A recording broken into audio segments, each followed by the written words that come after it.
आप सबको जोहार और नमस्कार। मैं हूं अभिषेक और आप देख रहे हैं न्यूज़ झारखंड की।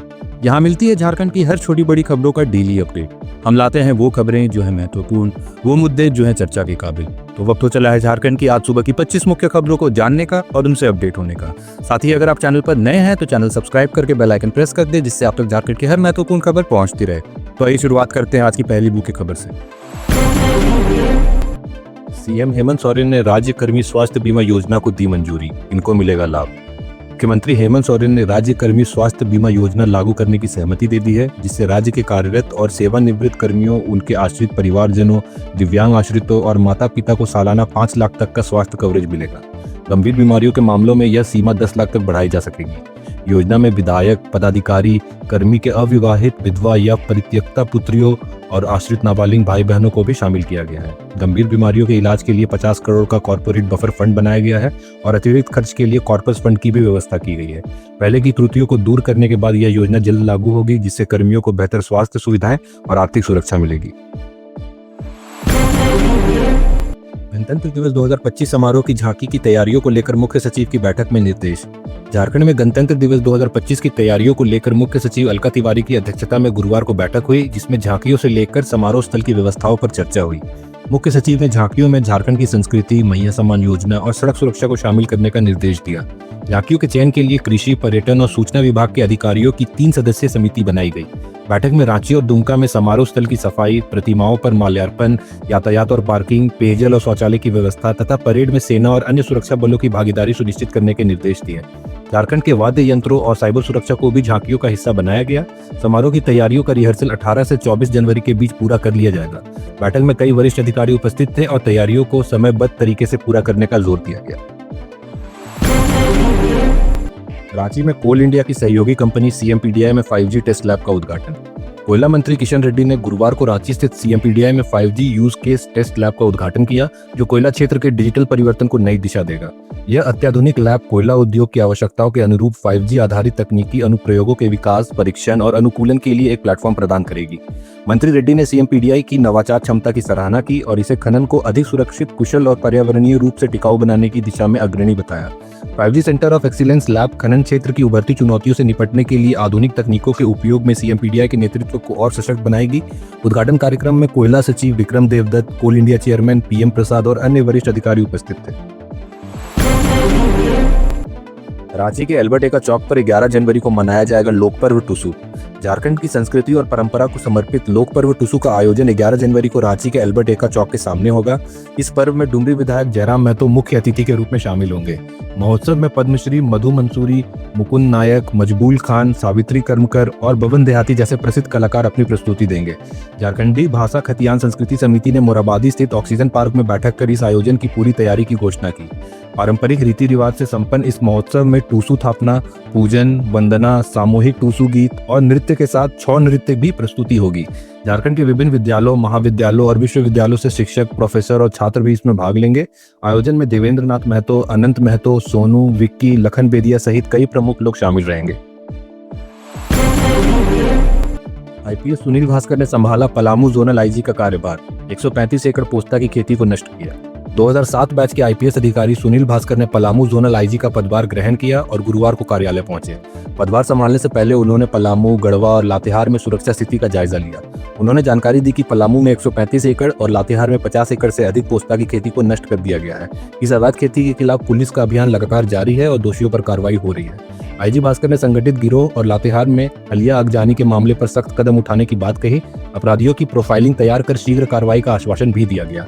उनकी नियुक्ति से पुलिस प्रशासन में सुधार, अपराध नियंत्रण और जनता की सुरक्षा को लेकर नई उम्मीदें जगी हैं। उनके नेतृत्व में क्षेत्र में पुलिस व्यवस्था को मजबूत करने की दिशा में अहम कदम उठाए जाएंगे। लातेहार एसपी कुमार गौरव ने 3rd रेलवे लाइन का लिया जायजा, 3 अपराधी गिरफ्तार। लातेहार एसपी कुमार गौरव ने गुरुवार को 3rd रेलवे लाइन और बालूमाथ साइडिंग में स्थित बसिया पिकेट का निरीक्षण किया। उन्होंने सुरक्षा व्यवस्थाओं का जायजा लिया और मौके पर मौजूद पुलिसकर्मियों व अधिकारियों को महत्वपूर्ण दिशा निर्देश दिए। इसी बीच ठेकेदारों से लेवी मांगने की योजना बना रहे 3 अपराधियों को पुलिस ने गिरफ्तार किया। एनएचएआई रोड निर्माण में लगे मुंशी और ठेकेदारों को धमकाने की सूचना के आधार पर कार्रवाई करते हुए पुलिस ने मनिका से इन अपराधियों को हिरासत में लिया। उनके पास से एक पिस्टल, 2 जिंदा गोलियां और एक बाइक बरामद की गई। सभी अपराधियों को न्यायिक हिरासत में भेज दिया गया है। झारखंड चेंबर ऑफ कॉमर्स में व्यापार को बढ़ावा देने के लिए मोबाइल ऐप पर चर्चा। झारखंड चेंबर ऑफ कॉमर्स की चेंबर कनेक्ट उप समिति की बैठक अध्यक्ष परेश गटानी की अध्यक्षता में आयोजित की गई। बैठक में देश के विभिन्न चेंबर्स के साथ बेहतर कोऑर्डिनेशन स्थापित करने और व्यापारियों व उद्यमियों को जोड़ने के लिए अत्याधुनिक मोबाइल ऐप के निर्माण पर विचार किया गया। उप समिति चेयरमैन अरुण भरतिया ने कहा कि ऐप व्यापारियों को न केवल कोऑर्डिनेशन स्थापित करने में मदद करेगा बल्कि उनके व्यवसाय को भी बढ़ावा देगा। चेंबर में मौजूदा मोबाइल ऐप को अपग्रेड करने के प्रस्ताव को अध्यक्ष परेश गटानी ने स्वीकृति दी। बैठक में व्यापारियों के बीच नेटवर्किंग को मजबूत बनाने के लिए व्हाट्सएप ग्रुप्स और स्पोर्ट्स इवेंट जैसे उपायों पर भी चर्चा की गई। उपाध्यक्ष राहुल साबू और ज्योति कुमारी ने इस पहल का स्वागत करते हुए सरकारी विभागों को भी इस प्रयास में शामिल करने का सुझाव दिया। बैठक में चेंबर के कई वरिष्ठ सदस्य और उप समिति के प्रतिनिधि उपस्थित रहे, जिन्होंने व्यापार और नेटवर्किंग को प्रोत्साहन देने के लिए इस पहल की सराहना की। पलामू के मेडिकल कॉलेज के निर्माण कार्य में तेजी लाने का निर्देश। स्वास्थ्य चिकित्सा शिक्षा एवं परिवार कल्याण विभाग के अपर मुख्य सचिव अजय कुमार सिंह ने मेदिनी राय मेडिकल कॉलेज का निरीक्षण किया। उन्होंने कॉलेज परिसर में निर्माणाधीन अस्पताल का अवलोकन करते हुए निर्माण कंपनी को अगस्त 2025 तक काम पूरा करने का निर्देश दिया। देरी होने पर हर महीने 2% पेनाल्टी लगाने की चेतावनी भी दी गई। निरीक्षण के दौरान उपायुक्त शशि रंजन को कॉलेज के लिए नया अप्रोच रोड बनाने और 4 लेन से कनेक्टिविटी सुनिश्चित करने की योजना पर कार्य करने के निर्देश दिए गए। साथ ही ओपीडी को जीएनएम कॉलेज बिल्डिंग के स्थानांतरित करने, सेंट्रल पैथोलॉजी सेटअप स्थापित करने और मेडिसिन ओपीडी को इमरजेंसी वार्ड में बदलने की योजना पर जोर दिया गया। लातेहार के बालूमाथ में कोयला व्यवसायी मुकेश सिंह के घर गोलीबारी, अपराधियों ने जिम्मेदारी ली। लातेहार जिले के बालूमाथ में गुरुवार की देर शाम कोयला व्यवसायी मुकेश सिंह के घर पर अज्ञात अपराधियों ने गोलीबारी की। हालांकि इस घटना में कोई कैजुअल्टी नहीं हुई। अपराधी एक अपाची बाइक पर सवार होकर आए थे और घर के बाहर गोलीबारी करने के बाद वापस बालूमाथ थाना की ओर फरार हो गए। घटना घर के लगे सीसीटीवी कैमरे में कैद हो गई, जो अब पुलिस की जांच में मददगार साबित हो सकती है। घटना के कुछ समय के बाद सोशल मीडिया पर अमन साहू गिरोह के सदस्य मयंक सिंह ने इस गोलीबारी की जिम्मेदारी ली। मयंक सिंह ने पोस्ट में कहा कि यह गोलीबारी उसने करवाई थी और उसने मुकेश सिंह को धमकी दी कि अगर उन्होंने इस बार भी कोई कार्रवाई नहीं की तो अगली बार गंभीर परिणाम भुगतने होंगे। मयंक ने खुद को कैंसर और शुगर जैसी बीमारियों से तुलना करते हुए कहा कि वह मुकेश सिंह को तब तक नहीं छोड़ेंगे जब तक वह उसे मार न डाले। मुख्यमंत्री हेमंत सोरेन ने करिया मुंडा से अस्पताल में की मुलाकात, जल्द स्वस्थ होने की कामना। लोकसभा के पूर्व उपाध्यक्ष करिया मुंडा की अस्वस्थता के कारण उनका इलाज रांची के मेडिका अस्पताल में चल रहा है। इसी बीच झारखंड के मुख्यमंत्री हेमंत सोरेन गुरुवार को अस्पताल पहुंचे और करिया मुंडा से मुलाकात की। मुख्यमंत्री ने करिया मुंडा से जल्द स्वस्थ होने की कामना की और अस्पताल के डॉक्टरों से उनके स्वास्थ्य व इलाज के बारे में जानकारी ली। मुख्यमंत्री सोरेन ने इस मौके पर करिया मुंडा को स्वास्थ्य लाभ की शुभकामनाएं दी और उनकी स्थिति के बारे में पूरी जानकारी प्राप्त की। रांची पुलिस ने 2 बड़े क्रिमिनल्स को पकड़ा, एक को नरेंद्र सिंह हत्याकांड में दोषी करार। रांची पुलिस ने 2 बड़े अपराधियों को गिरफ्तार किया है, जिनमें से एक राशिद अंसारी है जो चावल कारोबारी नरेंद्र सिंह की हत्या में शामिल था और दूसरा चिंकू देवा उर्फ समद मेराज है जो छोटू गद्दी के भाई की हत्या का आरोपी बताया गया है। पुलिस ने गुप्त सूचना के आधार पर इन दोनों अपराधियों को दबोच लिया। पुलिस कप्तान चंदन कुमार सिन्हा ने खुलासा किया कि राशिद अंसारी को नरेंद्र सिंह की हत्या मामले में कोर्ट ने दोषी करार दिया है और उसे उम्र कैद की सजा सुनाई है। साथ ही 10,000 रुपए का हर्जाना भी किया गया है। यह हत्याकांड 5 अक्टूबर 2018 को लोअर बाजार थाना क्षेत्र के रोसपा टावर में हुआ था, जब 11 अपराधियों ने मिलकर नरेंद्र सिंह की हत्या के बाद 3 लाख रुपए की डकैती भी की थी। बाकी अपराधी पहले ही गिरफ्तार हो चुके थे और अब राशिद अंसारी भी पुलिस की गिरफ्त में है। ग्रामीण विकास मंत्री दीपिका पांडे सिंह की समीक्षा बैठक में कई महत्वपूर्ण निर्देश। ग्रामीण विकास मंत्री दीपिका पांडे सिंह की अध्यक्षता में हुई समीक्षात्मक बैठक में मनरेगा योजना, अबुआ आवास योजना, स्वयं सहायता समूह और स्किल डेवलपमेंट पर महत्वपूर्ण निर्देश दिए गए। मंत्री ने मनरेगा के तहत रोजगार सृजन, मजदूरी दर में वृद्धि और शौचालय व चेंजिंग रूम निर्माण के लिए कार्य योजना तैयार करने की बात कही। उन्होंने अबुआ आवास योजना के लाभुकों को तृतीय किस्त की राशि जल्द विमुक्त करने और निर्माणाधीन आवासों को प्राथमिकता से पूरा करने के निर्देश दिए। स्वयं सहायता समूहों की संख्या बढ़ाने के लिए अभियान चलाने की योजना बनाई गई, जबकि स्किल डेवलपमेंट सेंटर के गठन और जलछाजन व सौर ऊर्जा की दिशा में कार्य करने के निर्देश दिए गए। इस पहलू से ग्रामीण क्षेत्र में विकास और रोजगार सृजन को बढ़ावा देने की कोशिश की जा रही है। धनबाद में हिंसक झड़प, एसडीपीओ पुरुषोत्तम कुमार सिंह घायल, 1 की मौत, कई अन्य लोग घायल। धनबाद में हुई हिंसक झड़प में बाघमारा एसडीपीओ पुरुषोत्तम कुमार सिंह गंभीर रूप से जख्मी हो गए हैं। उनकी सिर में चोट आई है और उन्हें इलाज के लिए बड़े अस्पताल में रेफर किया गया है। गुरुवार को मधुबन और धर्मा बांध थाना क्षेत्र के बीसीसीएल खरखरी कोयलरी के जंगल में गोलीबारी और बमबाजी के बाद यह हिंसा भड़क उठी। बमों के धमाकों से पूरा क्षेत्र थर्रा उठा और इस खूनी संघर्ष में एक युवक की मौत हो गई, जबकि दर्जनों लोग घायल हुए और कई बाइकें भी जल गई। यह विवाद पिछले 1 महीने से जारी था, जिसमें एक पक्ष ने कंपनी की बाउंड्री निर्माण का विरोध किया था, जबकि दूसरे पक्ष ने इसका समर्थन किया। तनाव के बीच बुधवार से निर्माण कार्य फिर से शुरू होने पर विवाद तेज हो गया और मामला हिंसक झड़प में बदल गया। मुख्यमंत्री हेमंत सोरेन से बोकारो डीसी विजया यादव और जेएसपीसीबी अध्यक्ष ने की शिष्टाचार मुलाकात।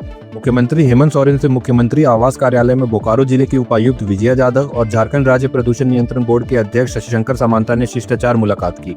इस दौरान उन्होंने मुख्यमंत्री को नववर्ष 2025 की बधाई और शुभकामनाएं दी। मुख्यमंत्री ने भी दोनों अधिकारियों को नूतन वर्ष की शुभकामनाएं दी और उनके आगामी कार्यों में सफलता की कामना की। जामताड़ा पुलिस ने किया बाइक चोर गिरोह का भांडाफोड़, सरगना गिरफ्तार और 7 चोरी की बाइकें बरामद। जामताड़ा पुलिस ने गोविंदपुर साहिबगंज हाईवे पर पोसई के पास बड़ी कार्रवाई करते हुए बाइक चोर गिरोह के सरगना शबाम अंसारी को गिरफ्तार किया और उसके निशानदेही पर 7 चोरी की बाइकें बरामद की। पुलिस के अनुसार गश्त के दौरान संदिग्ध गतिविधि देखकर जब पुलिस ने 3 लोगों को रोका तो उनमें से 2 लोग भाग निकले, लेकिन शहबान को पकड़ लिया गया। पूछताछ में उसने खुलासा किया कि ये बाइकें जामताड़ा, धनबाद और गिरिडीह से चुराई गई हैं। फिलहाल पुलिस फरार आरोपियों की तलाश और चोरी की अन्य बाइकों की बरामदगी में जुटी है। एसडीपीओ विकास आनंद लगूरी ने इस कार्रवाई को क्षेत्र में अपराध रोकने की दिशा में अहम कदम बताया। गिरिडीह में ट्रक की चपेट में आने से बाइक सवार की मौत, एक गंभीर घायल। गिरिडीह के पीरटाट थाना क्षेत्र के पांडेडी में एक तेज रफ्तार ट्रक की चपेट में आने से बाइक सवार नारायण कोलक की मौके पर ही मौत हो गई, जबकि उनके साथी राजेश कोलक गंभीर रूप से घायल हो गए। दोनों युवक खुखरा और हरलाडी के निवासी थे और ईंट भट्टा में काम करने के बाद एक ही बाइक से घर लौट रहे थे। हादसे की सूचना पर स्थानीय लोग और पुलिस मौके पर पहुंचे। शव को पोस्टमार्टम के लिए सदर अस्पताल भेजा गया और घायल का इलाज जारी है। खूंटी में कुएं में मिला महिला का शव, 5 बच्चों की मां की संदिग्ध मौत। खूंटी जिले के कर्रा थाना क्षेत्र के अमझरिया गांव में एक कुएं से 40 वर्षीय महिला विश्वासी का शव बरामद हुआ। चुनगी पंचायत के मुखिया विनोद भेंगड़ा ने बताया कि महिला रविवार शाम बाजार जाने की बात कहकर घर से निकली थी और घर वापस नहीं लौटी। परिजनों ने काफी खोजबीन की लेकिन कोई सुराग नहीं मिला। बुधवार शाम ग्रामीणों ने अमझरिया गांव के पास एक खेत में स्थित कुएं में शव तैरते हुए देखा और पुलिस को सूचना दी। शव को निकालकर पोस्टमार्टम के बाद परिजनों को सौंप दिया गया। मृतिका के 5 छोटे छोटे बच्चे हैं और घटना के कारणों की जांच जारी है। लातेहार में शव ले जाने के लिए एम्बुलेंस नहीं मिलने पर प्रदर्शन, पुलिस ने लाठीचार्ज कर भीड़ को किया तितर-बितर। लातेहार में शव ले जाने के लिए एम्बुलेंस उपलब्ध नहीं होने से आक्रोशित परिजनों ने समाहरणालय के पास NH 39 को 1.5 घंटे तक जाम कर दिया। मौके पर पहुंची पुलिस के समझाने के बावजूद प्रदर्शनकारी नहीं माने, जिससे पुलिस को लाठीचार्ज करना पड़ा। भीड़ को तितर-बितर करने के बाद 3 प्रदर्शनकारियों को गिरफ्तार किया गया। सीओ अरविंद देवाशीष टोप्पो ने बताया कि बिना अनुमति के धरना दिया जा रहा था और उग्र प्रदर्शन के कारण कार्रवाई करनी पड़ी। प्रदर्शनकारियों के खिलाफ FIR दर्ज की गई है, जिनमें 5 नामजद और 100 अज्ञात लोगों को आरोपी बनाया गया। मृतक के चचेरे भाई पंचम कुमार राम ने आरोप लगाया कि उनके भाई की हत्या कर आत्महत्या का रूप देने का प्रयास किया गया। पोस्टमार्टम के बाद शव ले जाने के लिए एम्बुलेंस मांगी गई थी लेकिन उपलब्ध नहीं कराई गई, जिसके कारण प्रदर्शन किया गया। पुलिस ने प्रदर्शन में शामिल अन्य लोगों की गिरफ्तारी के लिए छापेमारी शुरू कर दी है।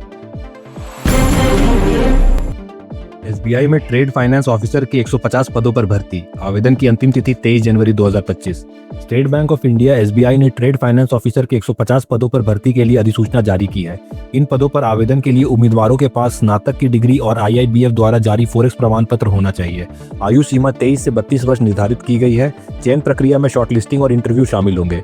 चयन उम्मीदवारों को हैदराबाद और कोलकाता में पोस्टिंग के साथ 64,820 से लेकर 93,960 मासिक वेतन मिलेगा। आवेदन की अंतिम तिथि 23 जनवरी 2025 है। इच्छुक उम्मीदवार SBI की आधिकारिक वेबसाइट पर जाकर आवेदन कर सकते हैं।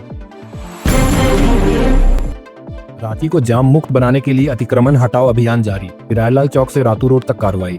राजधानी रांची को जाम मुक्त बनाने के उद्देश्य से जिला प्रशासन ने पिरायलाल चौक से रातू रोड चौक तक अतिक्रमण हटाने का अभियान चलाया। गुरुवार को सड़क किनारे अवैध दुकानों के छज्जे और अन्य निर्माण तोड़ दिए गए। दुकानदारों को सख्त हिदायत दी गई कि दोबारा अतिक्रमण करने पर कानूनी कार्रवाई होगी। अल्बर्ट एक्का चौक के पास फुटपाथ पर दुकान लगाने वाले दुकानदार पुलिस देखकर गलियों में भाग जाते हैं, लेकिन टीम के जाते ही फिर से सड़क पर दुकान लगा लेते हैं। प्रशासन ने इस बार सख्ती दिखाते हुए अतिक्रमणकारियों पर कार्रवाई की। झारखंड में 12 जनवरी को आयोजित होगा अंडर-19 बालिका क्रिकेट ओपन ट्रायल। झारखंड सरकार के स्कूली शिक्षा साक्षरता विभाग और झारखंड शिक्षा परियोजना परिषद द्वारा खेलो झारखंड के तहत 12 जनवरी को राज्य स्तरीय अंडर-19 बालिका स्कूली क्रिकेट ओपन ट्रायल आयोजित किया जाएगा। यह ट्रायल रांची के साउथ रेलवे कॉलोनी चुटिया में सुबह 8 बजे से शुरू होगा। चयनित खिलाड़ी 29 जनवरी से 3 फरवरी तक उदयपुर राजस्थान में आयोजित राष्ट्रीय खेलकूद प्रतियोगिता में झारखंड राज्य का प्रतिनिधित्व करेंगे। ट्रायल में भाग लेने के लिए खिलाड़ियों का जन्म 1 जनवरी 2006 या बोकारो में भाकपा माले ने डोम्बारी बुरु शहीदों को श्रद्धांजलि अर्पित की। जोहार झारखंड संकल्प यात्रा निकाली। भाकपा माले ने गुरुवार को धरती आबा भगवान बिरसा मुंडा की अगुवाई में अंग्रेजों के खिलाफ डोम्बारी बुरु में हुए आंदोलन की याद में स्मृति दिवस मनाया। इस अवसर पर माले कार्यकर्ताओं ने जरीडीह के चिलगड़ा से जोहार झारखंड संकल्प यात्रा निकाली। यात्रा में शहीदों को श्रद्धांजलि अर्पित की गई और यह यात्रा चिलगड़ा कॉलोनी से होते हुए बाजार चौक पहुंची। सभा को संबोधित करते हुए भाकपा माले के राज्य कमेटी सदस्य भुवनेश्वर केवट ने कहा कि इंडिया गठबंधन की गारंटी प्रधानमंत्री मोदी की गारंटी से बिल्कुल अलग है और यह राज्य की महिलाओं के सम्मान को बढ़ावा देने के लिए मैया सम्मान योजना के तहत हर महीने 2500 रुपए देने की दिशा में काम कर रही है। यात्रा में भाकपा माले के अन्य नेताओं और कार्यकर्ताओं ने भी भाग लिया। रांची में महिला हॉकी इंडिया लीग HIL का आयोजन, प्रशासन ने की तैयारियों की समीक्षा। रांची के मरांग गोम के जयपाल सिंह स्टेडियम में 12 से 26 जनवरी तक महिला हॉकी इंडिया लीग HIL का आयोजन होने जा रहा है।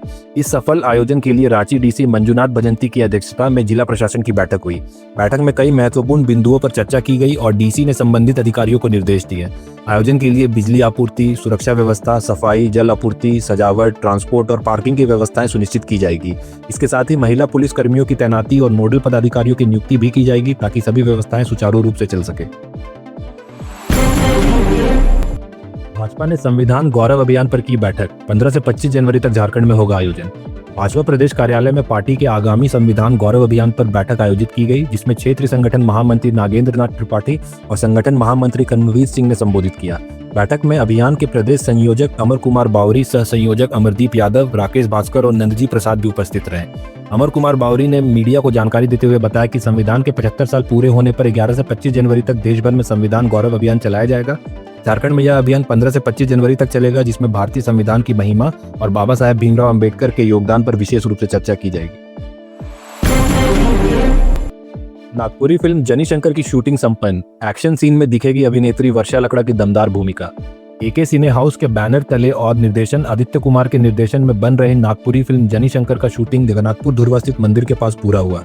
इस शूटिंग में विशेष रूप से एक्शन सीन को एक्शन निर्देशन मास्टर मोहम्मद शहाबुद्दीन ने कोरियोग्राफ किया, जिसमें फिल्म की नायिका वर्षा लकड़ा को खलनायक के गुंडों से मुकाबला करते हुए दिखाया गया है। मास्टर मोहम्मद शहाबुद्दीन ने बताया कि यह फिल्म एक्शन और डायलॉग पर आधारित होगी, जिसे दर्शक काफी पसंद करेंगे। शूटिंग में आदित्य कुमार, वर्षा लकड़ा, पूजा मुंडा, सुमन कुमारी, अविनाश पासवान, प्रभु कुमार, जितेंद्र बवाल, संजय राम अरिजीत, पप्पू यादव और अन्य कलाकार भी शामिल हैं। तो ये थी झारखंड की आज सुबह की 25 मुख्य खबरें। ऐसे ही झारखंड की सभी महत्वपूर्ण खबरों को जानते रहने के लिए हमारे न्यूज चैनल को सब्सक्राइब कर बेल आइकन दबाएं। मिलते हैं शाम 5 बजे। धन्यवाद।